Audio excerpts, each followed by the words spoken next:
I said, hey, hey, welcome to the Man Cave Happy Hour. I said, hey, hey, welcome to the Man Cave Happy Hour. We're gonna drink a fine whiskey and smoke a really fine cigar. It is time for Happy Hour. It is the Man Cave Happy Hour. Whiskey, cigars, spirits, the stories that go along with it. I'm Jamie Flanagan. I'm August Gitschlag. And we got some fun stuff But where's Matt Fox? On tap today. What? There's no Matt Fox. That's the next line. You're supposed to hear that. No, I'm Matt Fox. He's like Chuck from Happy Days. Oh, the missing brother who only did one season. No, it's the difference is Matt's going to come back. Matt's going to come back. We're going to get Matt back. Max he's enjoying the pristine lake life right now. He is. He's vacationing with the family. Yep, so, and we all deserve cheers, one of those. Matthew. Cheers, Matt. Yes. Enjoy it with the family. Today we're going to get an update from the Bourbon Trail. We got the fellas from the Kentucky Bourbon Boys. Try to do that once a year, right? Yeah, let's figure out what's happening. Something's always new. At least we got to check in with those guys. Yeah. And I found this, this lightning bottle. I'm shocked. Shocked that you found the lightning bottle. I've been is, waiting on that all day. So yeah. Ooh, look, sparkles. That's right. All right. So, so we're going to get an update from the Bourbon Trail. This lightning bottle, nothing to do with lightning. There's no 1.21 gigawatts of the story? No gigawatts, but no gigawatts. Steve and Tim are here from the Kentucky Bourbon Boys. Gentlemen, welcome. Thank you. Welcome back, guys. Thanks. And like I said, we're going to talk about this lightning bottle that I have. It's Maker's Mark, and it's a private select. And it's the bourbon stewards here, Meyer. No S on it, Meyer. Yeah. It's we're Midwest. The Michigan thing is to add an S onto every store. Like Myers. Yeah, I go to Myers. I work at Kroger's. Yeah. I work at Chrysler's and Kroger's. Yeah. So Meyer, Maker's Mark from the Meyer here in Michigan. The stewards. Meyer is around in other states yes, it too. is. I don't know how widespread the lightning bottle is, but I was like, oh, a lightning bottle. This must be like, something they got struck by lightning or something. Be a story. There's got to be some story in that. There's like a natural disaster. Because I remember it's been like, guys, what is it, a little bit 4 years now when those rick houses were just falling like dominoes over there? Yeah. Bourbon and Jim Beam. Yeah. Yeah. 1792 and Jim Beam having trouble over there with their keeping the house of cards up. It's amazing. If you see like the aerial photos of that, it's just like, it's astounding. Oh, just driving by those things blows your mind. Yeah. Like you can really warehouse and stack that much weight. It's mind boggling. So, but there's been some happy accidents. I found this article, gobourbon.com, and it talks about like 5 happy accidents that turned into interesting releases. And one, in the Metro Detroit area, it's impossible to find E.H. Taylor of any kind if you're not paying, twice. That's straight up retail. Secondary market stuff for us. Even in the stores, in the stores, they mark it up twice as kooky, unless you know the owners. I know a couple. I still don't get access to that. We're not that pretty. Yeah, but it was the Colonel Taylor, the Warehouse C Tornado Surviving Bourbon. So the accident was in 2006. A tornado tore through central Kentucky, wind and rain wrecking havoc across bourbon country. Buffalo Trace was left with a damaged roof at Warehouse C. And it was an old brick building built by E.H. Taylor himself in 1881. The barrels on the top floor were miraculously undamaged, but had been exposed to the elements for quite a while in some hot summer months. So it changed. The bottles. And so they bottled them. They're like, hey, let's do something different with this. Give it another name. And pour me one of those too. And the lightning bottle. And so they released the Warehouse C Tornado bottles, and they're going for like, what you said, somebody just bought one $2,100. 21. It's like they go for like over $2,000. And they considered it a screw up, Yeah. So Wild Turkey has one called Forgiven. They had a release called Forgiven, and it's a mixture of the bourbon and the rye. And it was a mistake. Somebody didn't clean out the hoses. Oh, and they pumped a little bit of rye in there, just enough to not be able to label it properly, huh? And so they're like, "Oh, all right, we forgive you. We're gonna." So that I'd buy that. I'm a Wild Turkey guy. A happy accident. The Gifted Horse. There's another one called the Gifted Horse, and it's orphan barrels. And then the Gifted Horse is orphan barrels. Old Forester birthday bourbon 2003. There's a story behind that one. It was the second release ever, 12 years prior to the second release of the birthday bourbon. A dumb squirrel electrocuted itself, touching 2 power lines at once, shorting out the power feed to the distillery. This caused the cooling systems in the fermentation tanks to shut down, causing the fermentation process to heat up. The fermenters were dropped early to avoid unwanted off notes. So the shorter fermentation created a flavor profile that was different than the standard Forester. Thus, it became the birthday bourbon release in 2003. Yeah, I know a little bit about that. I make wine. Nothing like a dead squirrel. If you ferment, you can put it in a tin shed and ferment it in like 5 days. But man, that'll burn your brain. The alcohol, the chemicals that come out of that. But it also has a fruitier taste. So it changes the whole profile if you do it in a faster, quicker, lower or higher temperature. Do I have the birthday bourbon story right there? Do you guys know about that? The dead squirrel. Yeah, but there's lots of stories like that here. And then you have the old Forester 1910 story with the fire, and they had to store things in a second barrel, and then they brought that back a few years ago, that storyline, and it's a great bottle too. Now, if you find a mouse in your beer in Canada, you get a free case. Oh, that's all? That's all it takes? That's the plot line. Get a canned mouse. That's the plot line of the Great White North movie. Oh, that's right. SCTV. Dude, way to date yourself. You're dating everybody with old SCTV. Right? I don't even know if they got. We get Canadian television here. It's a whole. That's where like Martin Short started and all that. So sorry about that. That is obtuse. Is obtuse Detroit old you can get right there. But so getting a mouse in your beer, you get a free case at the 2-4 store. Okay. So the lightning bottle. I was excited. I saw it. A couple of the makers people were like, "Hey, the lightning bottle hit Metro Detroit. Everybody should be excited. If you see it out there, check it out." Well, it turns out that it has nothing to do with lightning. But Greta, she's one of the diplomats. It's funny. A lot of distilleries call their representatives ambassadors, right? But Maker's Mark has a whole thing for just like fans. And you sign up, and you're an ambassador, right? I'm a Maker's Mark ambassador. You got your little box and your certificate. Oh, yeah. It's just like real ambassadors. All you got to do is pay for it. And you can become an ambassador to somewhere. Right. And then they were like, "Oh crap, what do we call our representatives?" So the representatives are diplomats. Okay. So Greta, who's a diplomat for Makers, she knows the story because she was involved in how it happened. It started around a kitchen table. It was the first time Meyer, the store, got a chance to pick a barrel. They tried 4 different times, right? So the stewards picked a recipe, and they finally found a recipe that they liked. Greta was working with an independent retailer, and they picked the exact same recipe earlier that day. So the Myers guy, they went back to the drawing board 18 different times to try to do it, and they picked the top 3, and they did blind tastings, and they're like, okay, this is the best one. Who knew a big box store would put this much effort into their bottle? They do. And Stuart, it's kind of impressive. Meyer does, and so after 3 different times, they picked the same blend as the best, and they're like, screw it, we're just going to do it. But to honor the independent and not step on his toes, they didn't put the stave recipe on it. Okay. And then they call it lightning because lightning struck more than once because it got picked more than one time in a row. Okay. So it's like lightning striking. Right. What are the chances of that? And so they put it out as a release once a year. So Meyer, and so there's Meyer's a big chain, and they got bottles and bottles everywhere. So if you see it when you get the private selects, normally it has the stave recipe on it if someone's watching the YouTube. I'm sure all they can see is the 111 proof, because that's all I see too. Yeah.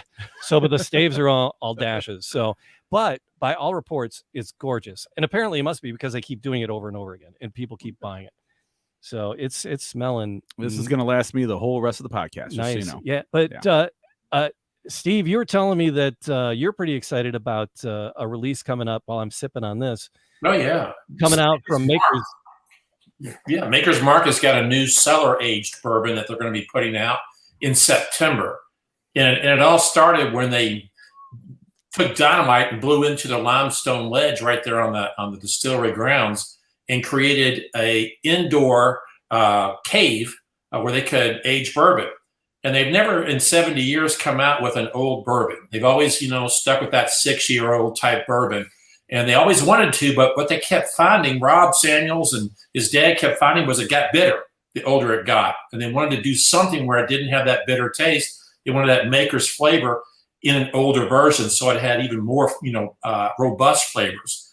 And so what they've done is they've taken it, aged it normally in the regular rick house, and then brought it to the cave where the constant temperature is about 48 degrees, and let it age for another 5 to 6 years. So you're going to get about a 12-year-old bourbon that's going to come out, and they said it has a fruity flavor to it, and all the other flavors that you like from Maker's Mark are enhanced. And so it's going to come out in September. It's going to be about $150 a bottle, but I want to try it. It sounds great. And they've never done anything old. And now that they've got this new cave, what's the length? They could have a 20-year. They could have a 23. Who knows? Depending on how big the cave is. Yeah. Yeah. It holds, I think, 660 barrels, something like that. It's big. So they probably have a few tucked away in the back. And that'll be those $2,000 bottles when they come out. You know that. That's right. Well, at least in Michigan, they'll be 2,000. They'll be 150 in Kentucky. So right. Exactly. Good stuff. Yeah. You keep saying E.H. Taylor. I see E.H. Taylor every week, and it's $43 a bottle in Kentucky. So in Michigan, it's a little higher than that. I'm sure you're going to find a way to get people to get a glance into that cave, aren't you? Oh, they take you on the tour in the cave. Yeah, into the cave. Okay. Yeah, we go right in, and they get to see everything and how they're doing it. This is kind of the first time they've released it, so it's going to be really exciting just to kind of taste what it's going to be like. Yeah. So, Tim, how long have you been driving for the Kentucky Bourbon Boys? Well, I'm one of the originals. So, we have an original 9 on our shirt, kind of like Sons of Anarchy. Nice. Just like those guys. He's OG. I'm number 10. And so we started that in 2016, and we brought Steve on in 17. Steve, when you started with us. That's right. So he was one of our first hires, and so we started expanding and needed a lot of help. And I've done I don't even know how many tours, but fortunately here lately I don't have to do as many. So you're not doing much of the driving. You're just overseeing all the shenanigans. Exactly. But we've got a good crew. We got a lot of guys driving for us now. And the nice part is we know all of them personally. So it's good to be the king. Well, since you're not out on the road as much anymore, Tim, is there something that you've seen or something that you've heard about in the last year or from this summer season on the trail that was interesting? Well, one of the things is the guests call and ask for a couple of specific distilleries every phone call. Yeah. I want to go to Bland's. Where's that Bland's? Take me to Willett. Where's that go to Willett? But what we notice is that they used to call and ask for the B flat tour and go to, we want to go to this big name, that big name, and that big name. And now they want to taste from the barrel on the tours. They want to go in and meet with the master distiller and hear from him. They want to have lunch with the staff, on the production team. I mean, they're asking for really, they've really elevated their knowledge base, and now they want to get more into the customization and some real experiences. They don't just want to do the basic walking tour and, hey, here's bourbon and here's how we make it. They really, it's their second or third tour or even fourth tour. I mean, we're seeing so many people come back and they want a different experience and they want to expand it. They want to do whiskey bars. They want to do, bourbon restaurants, bourbon chefs that come to their, hotel and make dinner for them, all sorts of things. I know if I did it, I'm not sure. I mean, I love Buffalo Trace. I like Blanton's. I like Eagle Rare. I love the whole Buffalo Trace lineup.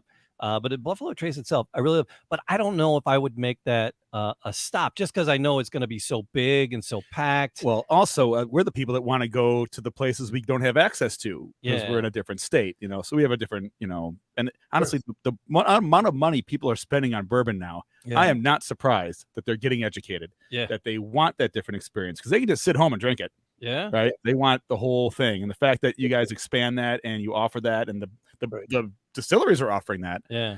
I mean, one of the other things we're seeing too is there's a lot of toasted barrels now. They're really getting into that. And there's been a lot of research. The University of Kentucky has a degree program for distilling now. So what is a toasted? Took them long enough. What is a toasted barrel? Because all barrels have a char. All barrels have a char to them. There's different how, 1, 2, 3, 4, whatever the degree of charring. What's the difference between a char and a toasted barrel? Well, so you get from the leathery look char to the alligator skin, which is the one where they just really torch the barrel. Yeah. And when they toast it, they're going to leave it in for a lot longer at a lower temperature. And it could be up to 30 seconds to longer. And then the wood has got this really beautiful caramel look to it, but it hasn't started breaking it up, like the char does. Okay. And so what that does is releases a lot of the flavor chemicals. And it's really fascinating, the research they've done in the UK distilling program, that all the chemicals that people like to taste in bourbon that they've measured. And the only one I can remember is vanillicin, because I think that's vanilla. Yeah. And, it shows the graph, and they're all kind of, like here going across. And then when they toast a barrel, up here and across, and it brings out tons more of those flavors that people like in bourbon.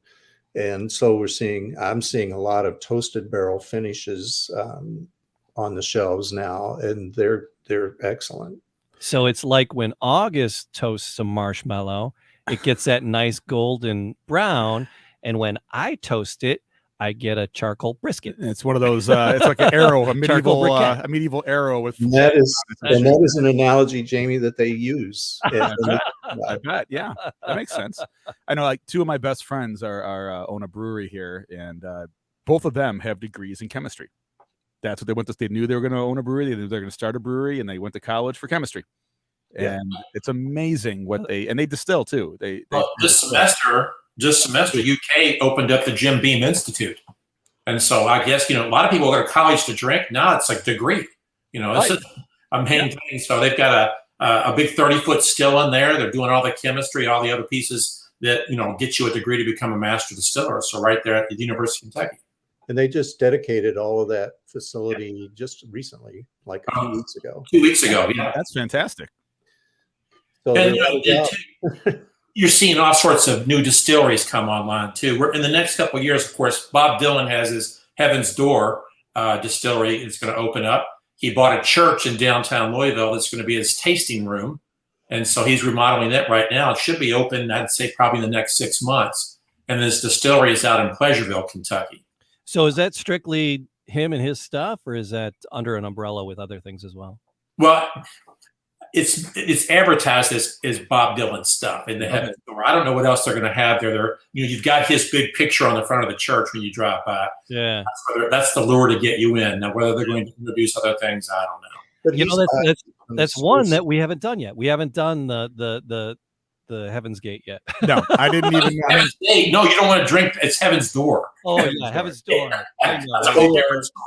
But they are producing at that site, and they'll be producing his brand, and Heaven's Gate. Got it. Were they there too that they'll have? Yeah.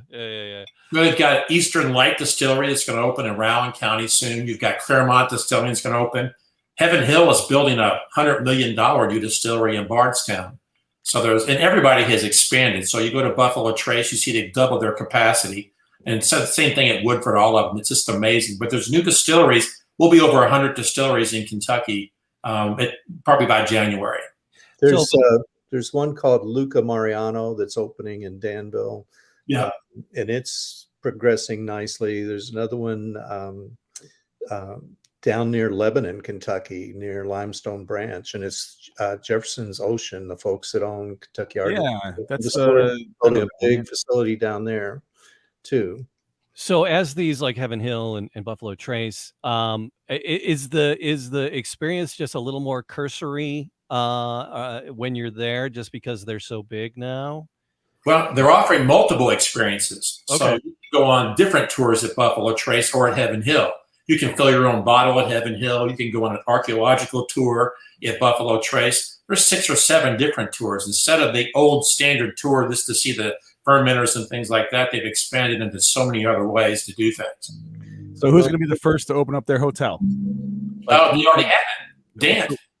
Logsdale Distillery has many places for you to stay down there. Plus, they have the Amp, which is the big amphitheater that has great concerts. They've got them all season long. Like, I had some friends just went to Brewdog, Brewdog hotel, and they have like you go in the shower and there's a refrigerator in the shower full of their beer. It's like a thing. It's all hotels are coming right now. There are a lot of Airbnbs being built on some of the properties, and Logstill's probably ahead of everybody on that with like 50 something rooms right now on the grounds. But it's a huge, several hundred acre piece of land with fishing. Just out of Bardstown. Yeah, so and then you've got there's one that just opened about a month ago downtown Louisville on Whiskey Row that's new, and it's called Buzzard's Roost. And the owner is also the owner of Bourbon's Bistro restaurant here in Louisville, which is credited with they get a nod for some of the stories about how bourbon took off again, because he created a menu with great craft cocktails and really got into the bartenders knowing their stuff about bourbon and being able to talk about it intelligently, and then creating recipes with bourbon and infused flavors. And so he's now branching out into this Buzzard's Roost brand, and they've got a little distillery right down beside 21C Hotel on Whiskey Row. And then Hilliard and Bradsby has their own barrels and billets. So they make baseball bats, but they also make blended bourbons. And you can go down there and try your different ones that you like and blend your own and bottle it. So that's a whole new thing too. So Hilliard and Bradsby, about a block from where Tim is talking about, right on Main Street. So you have Angel's Envy, Michter's, Peerless. You have everything right on Main Street, and into a whole experience and never leave one road. Oof. I need to make a trip. Yes. I keep saying that. And so what's this about? I had a family member mention the Bourbon Trails like expanded into Cincinnati almost. Like, are you taking anyone into Ohio? We don't cross the bridge, but we do go. We have gone up and taken some groups up there, and they call that the Beeline up there. And it's like their own version of the Bourbon Trail. They don't have a lot of distilleries, but they're growing. A lot of bars are on it, so that you can go in and do a cocktail somewhere, and they get on the Beeline.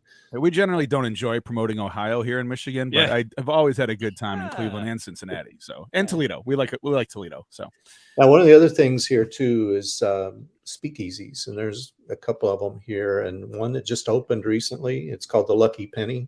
Oh, and it's hidden away on the ground floor of a new hotel here. And you're in their market. They've got like a little coffee counter and danishes, and then you can buy little groceries and waters and fruit drinks and all that business. But there's this bright yellow door. Looks like it's the door to the kitchen stock room. Yeah, we got a couple. You open it, and you're in this beautiful speakeasy. So we went down to Nashville. The vault is like that here. Yeah, the vault where you're in a coffee shop. And you go into the employees only door, and suddenly you're in this dark banks speakeasy and you can sit inside the old vault. Like they open up the door, the bank, cool.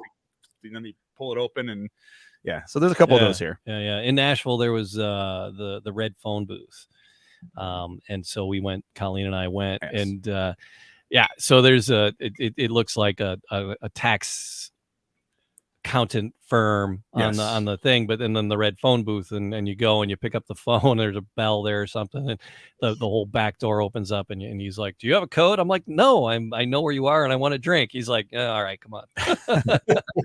He goes, do you have the code for tonight? I'm like, I want a drink.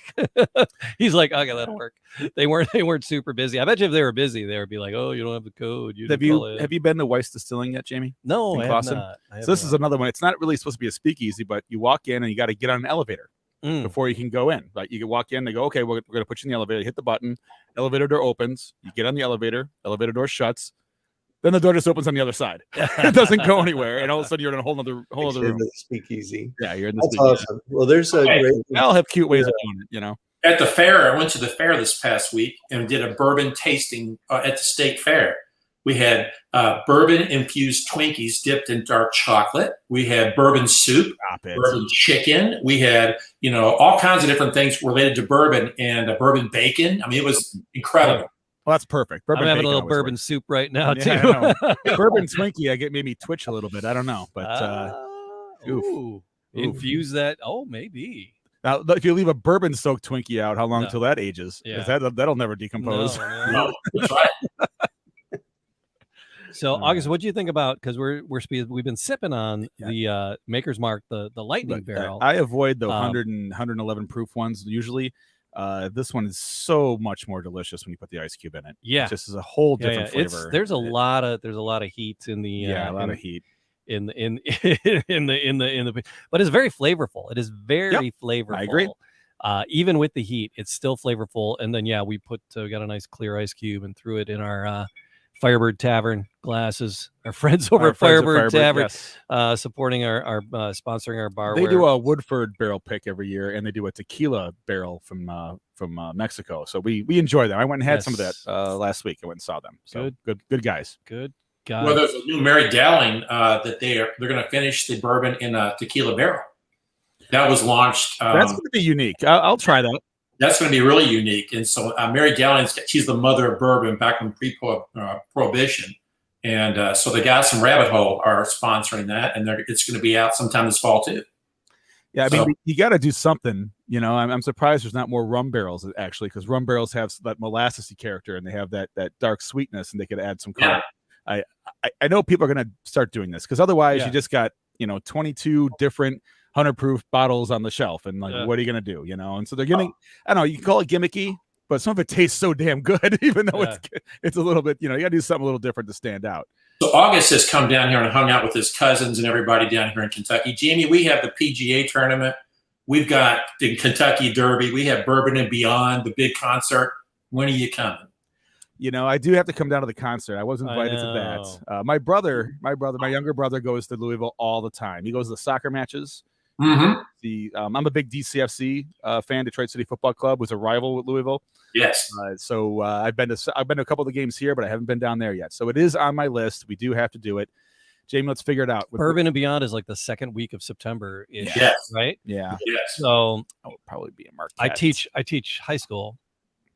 It's on the weekend. We're rolling right in. I know. But here's the trick. And I keep on doing this. I was like, I blew that. I got a new radio gig doing Cobra Radio on the show. I'm going to blow that. I'm quitting teaching after this year. Wow. We all knew that. I didn't say it anywhere anybody else could hear, though. Yeah. So next September, I will be free. All right. There you go. We'll do Bourbon and Beyond, and we'll get you to some of the distilleries. We'll have a great time. That is kind of the plan. Folks need to know too is next year the Derby is the 150th running, and it will probably set new records for attendance. So we've already got people booking tours for that week, and I bet we've never booked this early for Derby, and then a week and a half later, actually 8 days later, the PGA starts here, and there apparently are already no hotel rooms left in Louisville for that week. That should be a good time of year for a PGA Tour. Have you guys ever been to a PGA Tour event? Yeah, the Ryder Cup and the PGA both at Valhalla. Oh, you've been to the Ryder Cup? Wow. Yeah. Okay, we had it here at Oakland Hills, and I didn't make it. I did go to the Rocket Mortgage Classic here, and it was I really enjoyed it. I went early on a Friday, and before the cuts, there was a lot of players there, and there's like no one there at 8 in the morning, 7 in the morning. You get to walk with the players. It was. I enjoyed it. It's a good time. So I'm open for that. Yeah. So you'll be retired, joining us. We're both retired educators, and I'll still be running elections. I'm an elections professional here in Michigan. So there you go. Us local clerks still run our elections. So I'm a city clerk in a small town here. So we'll see. Yeah, but you can duck out. I can duck out. 2024. That's not a big year, is it? Well, you know what? Maybe I'll bring. No, I might retire from elections before next year. Trust me. I'm very close to retiring from elections before next year. But that's like 3 weeks before, 4 weeks before 3 weeks before the election. So you'll need a little get your poise, take a couple days, get poised, and then throw yourself into the fire. Sure. That's the math. I'll stick with that. That's it. Yeah. You'll let you know. There's no way you're getting out of town that week. Yeah. But we'll see. I am going to get down there. I do have to visit family. You know, the cousin had a baby. So now I got to. He did a lot of things to do on the Bourbon Trail. There's always something going on. There's always something going on. Yeah. And he always talks about the music festivals and the Kentucky Derby and how much he enjoys doing that. And so he's been rubbing that in my face. So I'll get out there. With the Derby, when I was in Nashville, we went to Belle Meade. And the estates there. And apparently, like, there's one horse from the Belmead Estates that's responsible for like 95% of the bloodline can be traced of like 95% of the horses back to this one horse at you don't get to race unless you're in the book. There's a book that says that you're related to one of these first 5 horses that they studied. You know, that's bloodline. One's there at the Belmead. Fascinating ESPN 30 for 30 podcast called Bloodlines that explains all of that. So and they soaked me on a bottle, and then I went to the local grocery store there, and I was like $30 less. I'm like, oh, son of, why is it more expensive at the distillery, you punks? So guys, what is the hottest one that everybody wants to see? Like, what's the calls? Like, we got to get to this, or I want to go to this. Is it the ones that are off the shelves, usually the ones that everyone knows? Is it Buffalo Trace? Yeah. Well, yeah, everybody wants Blanton's right now. Yeah. Everybody. And it's, we'll pull into the Buffalo Trace parking lot the morning that Blanton's is out, and there'll be 700 line. You can't see the end of the line. Yeah. That's just silly. It's a circus, but it's amazing that we want what we cannot have. Yes, exactly. Yeah. And there's so many other really, really good bourbons, so that you can get all. There's a lot of people will call us and say they want to go to that wherever they make Yellowstone. I always say, "Oh, you watch that show with Kevin Costner?" And we love that show. And I'm like, well, that's a little bitty place down in central Kentucky, and it's awesome. It's called Limestone Branch, and that family has made Yellowstone bourbon since it started. I do enjoy Yellowstone, though. I've had a couple of really nice bottles of Yellowstone. Yeah. Oh my gosh. Yeah, I would. That's one of the places that I would like. I want to go to the little tiny ones. You know, that kind of appeals to me. Yeah, I've had the barrel proof, which was gorgeous, and then just a regular one, very, very nice. So the limestone, what else do they have? Is that it? Is Yellowstone their only thing, or they have a couple of? I think we came to them before. What else do they do? Well, they've got a hand-picked barrel bottle that they do, the Yellowstone Select bottle that's a premium. And then the basic Yellowstone is 93 proof. Yeah. That may be the one you're talking about. Yeah. But they have a vodka, they've got a gin, and they've got another bourbon, but I cannot off the top of my head remember what its name is. It's one of their relatives. All right. Fair enough. It's Minor Case. Jellystone. It's the Yogi Bear one. Jellystone. Minor Case is the name of the other brand. Okay. Oh, okay. Right on. To be serious, it's something different. It's not Jellystone. Yeah. But the thing is, what I think you're getting at too, Jamie, is people will ask for the big names, but then a lot of people want to go to the craft distilleries, and we'll tell them, look, you're never going to see the master distiller at Woodford, but you're certainly going to see them at Limestone Branch, because Stephen will be sitting there with his dogs and sign bottles and tell stories, and he's traveling a lot now because Limestone Branch has really taken off, and Yellowstone brands, they're all over the world now. They're all traveling all the time to do promotions and tastings. But those craft distilleries, we were at Willett one day, and the group was stopped in the rick house by the master distiller, and he tapped a barrel and poured everybody a taste right out of the barrel in the rick house, and they all came out. We were all on cloud 9. Because I said, I've never gotten to do that. Willett's the only one I've ever been to be honest with you. We stopped on our way driving to Tennessee. We stopped let's go to Willett. This is like 6-7 years ago. Oh, it's changed so much. I know. They were just building. Everything smelled like varnish and fresh construction when I was in there. It's really just nice. Painting it. They were just getting their whole tasting room. It was like literally brand new. They were just putting in pavers just for the walk up when we got there. It had to be 8 years ago. It's like little small ones like Preservation Distillery. People are asking for that. And you hear a lot more of the Lux Rose and some of the smaller ones like that. People are asking about it. Not the Buffalo Traces, but and they want something different. But we're getting return visitors, their third and fourth trip. And so with that, they want to see something different, and there's plenty to see different. So, but when you guys plan a tour, you do like about 3 in a day. Is that you limit it to like 3 in a day? Yeah, 3 is all that you can reasonably do and not be racing and out of breath, running into a distillery at the last second. And it leaves you enough time to, enjoy the place and do the gift shop and buy bottles and swag and take pictures and all of that business. And sometimes we have enough time, we can schedule in time for a cocktail there. And, they've all added cocktail bars and, or a flight that you can get and enjoy that and sit out in the Adirondack chairs and look at the creek or the farm.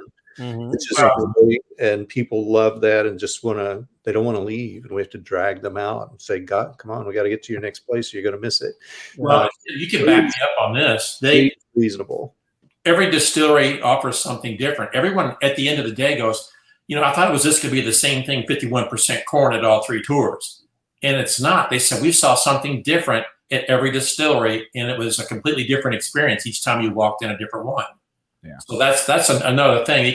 You can come to 3, and then next year come to 3 different ones, and all the experiences are different. They set them up, they show you different things, and how they approach the tours are completely different. Keep it fresh. It's and that's a credit both to them and to you for taking advantage of that, moving them around, and suggesting it. I'm sure if some people don't even know what they're getting into, they say, "Oh, I just want to do the Bourbon Trail, generic." Well, let me curate this for you. You have that skill set as well. Because here's the thing. Because here in Michigan, your Michigan visitors might have a skewed like, oh, why can't we do 3? Because we have this great wine country up in Traverse City. Our Michigan map there, it's up in there. Right. And so Traverse City, it's gorgeous. And so and there's on the peninsulas there's just a crap ton of wineries. A ton of them. They're easily 40. And you can just go from one to the next and just do a little taste here, a little taste there, a little taste there, and you can hit several. And if you want to take the time and do a tour, you can spend more time at them, but feasibly they're pretty close. So you could drive to them. The Bourbon Trail is so we had a skewed thing. It's like, well, it's like going to the wine country. You just go boom, boom, boom. You hit 4 or 5 of them. Nope, you're traveling around a state more than a peninsula. Yeah, so you guys are pretty spread out, and that's another reason why you're limited to 3, right? Yeah, well, we'll get the Californians that talk about Napa and they want to go to 6 distilleries in a day. Yes. And it's like, and you're going to, and then, well, what do you mean? How long is the tour? And they're an hour. And they all focus on different things. Now, sometimes you might see process at 2 places, but even their process is different. And that's how they get their different flavor profiles. And so they focus on different things, and a lot talk about their history and their family and the roots for that distillery. And they're very proud of that. And they've got a great story, each one. But really to get into 3, we group them by region. So there's horse country, which on our website, we call the East region. And that's the, beautiful horse farms and Buffalo Trace and Woodford and Castle and Key. They're all out that way. And then Bardstown's the bourbon capital of the world, and it's south of Louisville, an hour. And you've got Jim Beam, Heaven Hill, Willett. Well, that's where I was. Yeah, I remember driving through there. All those are down that way. So we group them by the region so that people aren't driving all day and they can have a short hop, maybe 10 minutes or 20 minutes from one to the other versus, a 45-minute or hour drive from point A to point B to point C. And that keeps it where they're not in the van that long, and then they get out and see a totally new experience. And then, Tim suffered for years trying all these restaurants across Kentucky and all their dishes to find suffering. That'd be miserable. It was a real task, but he invited me sometimes too, and I suffered with him. We went through all those hot browns and all the other things. I feel for you. Our guests. So we found the best of the best, and we take them on tour. To your health. Yes.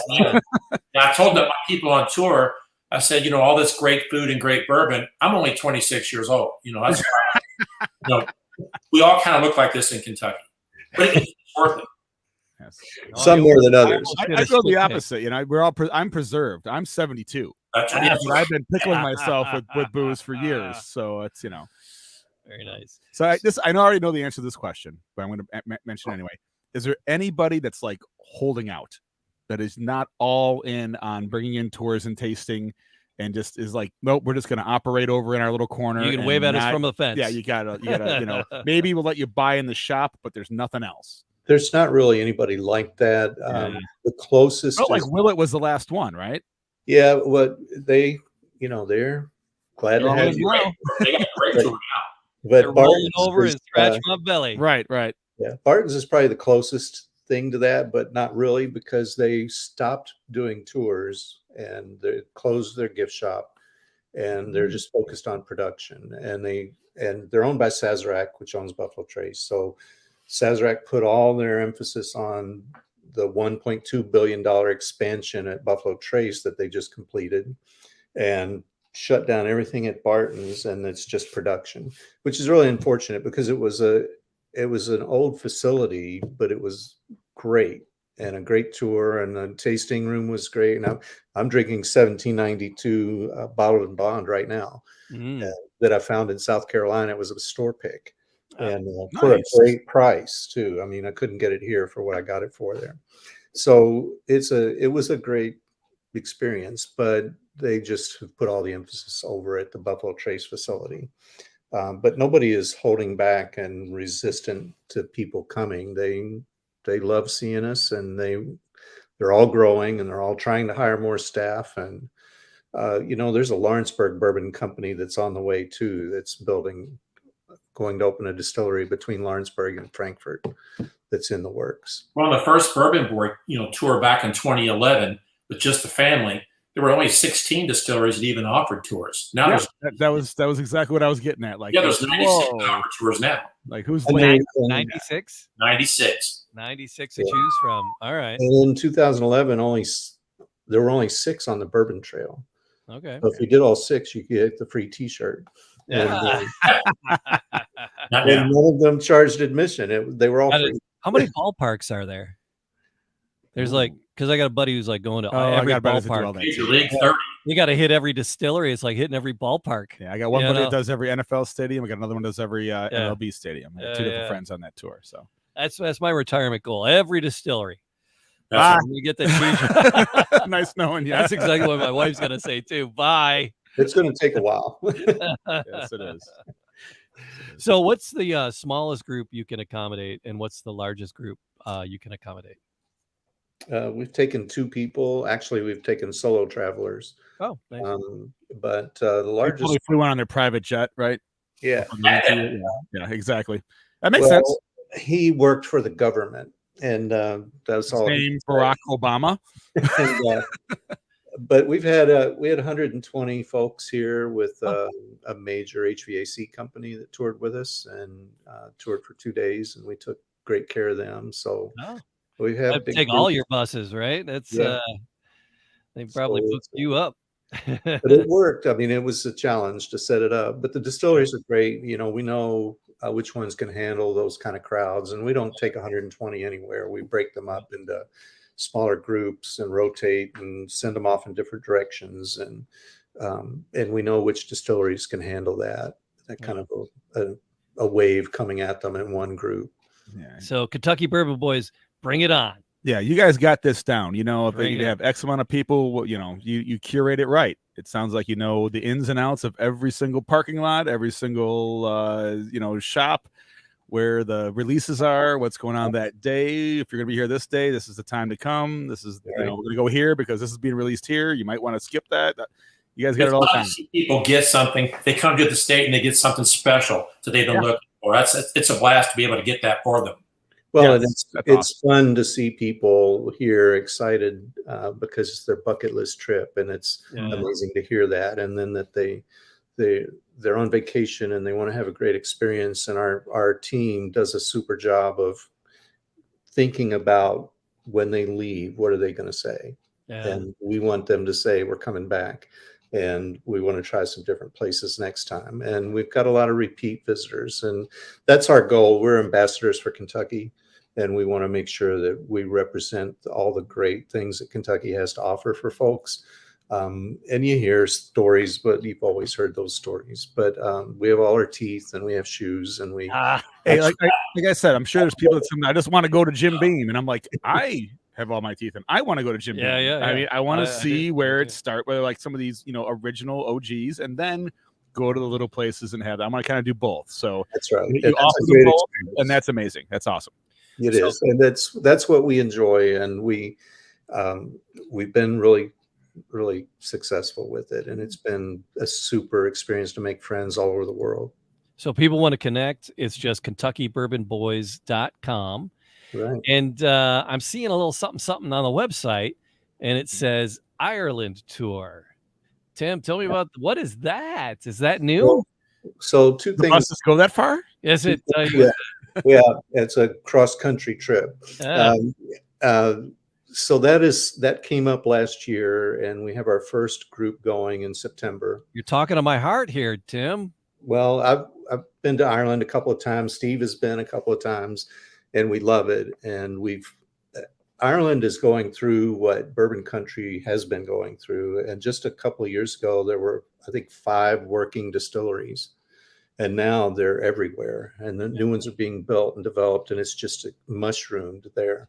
And we were just there last September and visited 7 or 8. And so this tour we created in conjunction with Irish Luxury Tours is our contact there. And they've been in business for 30 years and have great experience, great drivers, and know everybody in the business. And then Romewell Travel, which is based out of Denver, helping us build the itinerary.